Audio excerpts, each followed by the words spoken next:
Syria में विद्रोहियों ने अपना कब्जा जमा लिया है। विद्रोहियों ने रविवार को राजधानी दमिश्क और सरकारी टीवी नेटवर्क पर कब्जा कर लिया। रिपोर्ट्स के मुताबिक सीरियाई राष्ट्रपति बशर अल असद विमान में सवार होकर किसी अज्ञात स्थान के लिए रवाना हो गए हैं।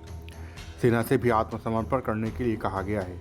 कुल मिलाकर सीरिया के विद्रोही गुट हयात तहरीर अल शाम ने पूरे सीरिया पर कब्जे की घोषणा की है।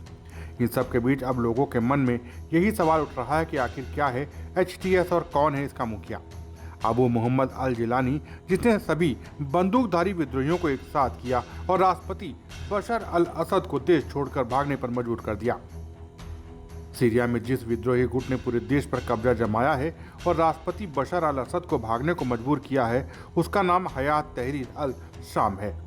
यह गुट लंबे समय से बशर सरकार के खिलाफ लड़ रहा था। यह कभी आतंकी संगठन अल-कायदा की शाखा रहा है। हालांकि 2016 में इस संगठन ने खुद को अल-कायदा से अलग कर लिया था। HTS का नेतृत्व अभी अबू मोहम्मद अल जिलानी के पास है, जो बेहद कट्टरपंथी माना जाता है। पश्चिमी देश HTS को आतंकी संगठन मानते हैं।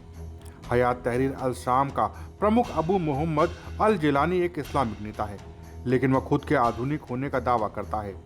जब जिलानी ने HTS को अल-कायदा से अलग किया था, तभी से ही इसका मकसद सीरिया की सत्ता से बशर अल असद सरकार को हटाना था।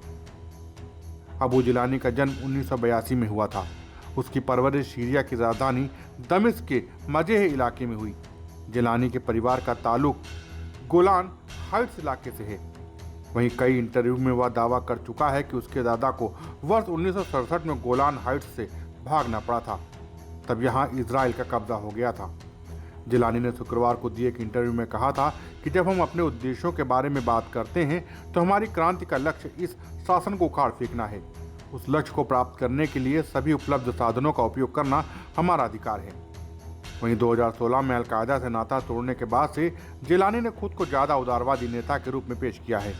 अमेरिका और अन्य वेस्टर्न कंट्रीज अब HTS को एक आतंकवादी संगठन ही मानते हैं। Bureau report, Dastak times.